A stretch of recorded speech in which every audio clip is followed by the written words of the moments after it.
எல்லோருக்கும் வணக்கம்.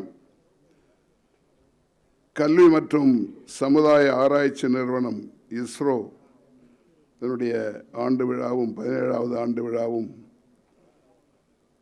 எனக்கு பாராட்டு விழாவும் வைத்திருக்கிற இன்றைய பிறந்த நாள் கொண்டாடுகின்ற டாக்டர் சிவகுமார் அவர்களே, 16 ஆண்டுகளை முடித்து 17வது ஆண்டிலே இஸ்ரோ என்று அழைக்கப்படுகின்ற இந்த educational and social research organisation பணியாற்றி கொண்டிருக்கிறது. அது மட்டுமல்ல, இன்றைக்கு அவருடைய பிறந்த நாளில் அவருக்கும் அவருடைய குடும்பத்தாருக்கும் என்னுடைய வாழ்த்துக்களை தெரிவித்துக் கொள்கின்றேன். கல்விப்பணி என்பது சாதாரண ஒரு வேலையாக நான் பார்ப்பதில்லை. காரணம், அது நாட்டையும் வீட்டையும் உயர்த்தக்கூடியது.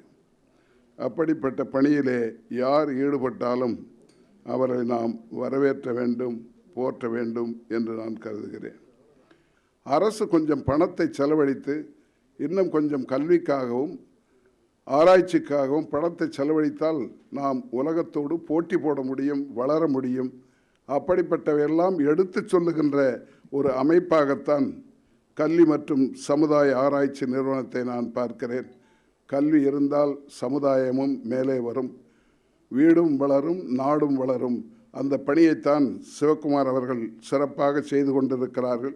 இந்த நிறுவனம் மேலும் மேலும் வளர வேண்டும் என்று என்னுடைய வாழ்த்துக்களை தெரிவித்துக் கொள்கின்றேன். இன்னும் பல்லாண்டு காலம் வாழ்ந்து நாட்டுக்கு பணியாற்ற வேண்டும் என்று வாழ்த்துக்களை தெரிவித்து விடைபெறுகின்றேன். வணக்கம்.